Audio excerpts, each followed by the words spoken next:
Okay. All right. My next question was, so generally you are a mix between extrovert and introvert, కదా?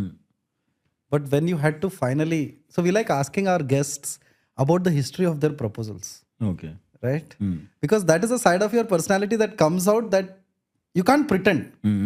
And it's all, a lot of us have those cringe memories of trying to propose. Then పాట పాడాను ఒకసారి వైజాగ్లో. And, so we all do that shit. You have to do that. So what was your like ideas of like proposing to somebody, or did you ever approach a girl? నాకు చాలా భయం వేసేది first. అంటే ఎలాగో no చెప్తారని ఎవరిని అడిగేవాళ్ళం కాదు. First ఇప్పుడు నా వైఫ్ ఉంది కదా, తన డిగ్రీ క్లాస్మేట్. చాలా ఫస్ట్ ప్రపోజ్ అది చేసింది నేను.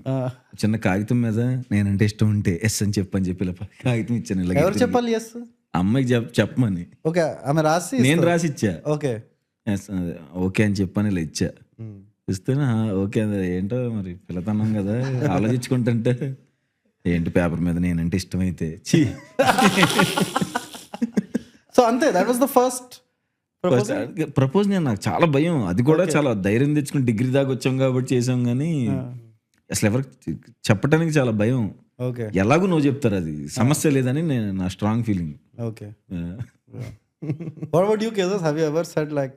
No, I told you, I never proposed. Like, it is a complicated story. Friendship, ఆ టైంలో ఒక బాలకృష్ణ మేము ఉంది కదా, ఫ్రెండ్షిప్, లవ్, ఫ్రెండ్షిప్, ఆ కోవలో వెళ్ళిన Okay. స్టోరీస్ నాయి. But this is it's like the second guy who is saying that the only time he proposed, it's a success. He got married. I think we wasted our proposals on stupid people. Hey, so let me change that statement. I think we wasted our proposals in stupid ways. Because before you, Vivek Athreya came.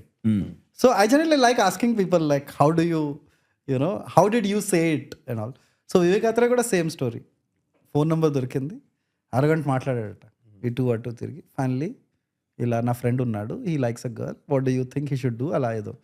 So నేను ఈ propose చేసేటప్పుడు కూడా immediate గా ఏం చేయలేదు. ఒక 1 year మాట్లాడిన తర్వాత కొంచెం బాగానే మాట్లాడుతున్నట్టు ఉంది, కానీ అప్పుడు లేకపోతే అప్పుడు కూడా చేసి ఉండి కాదు.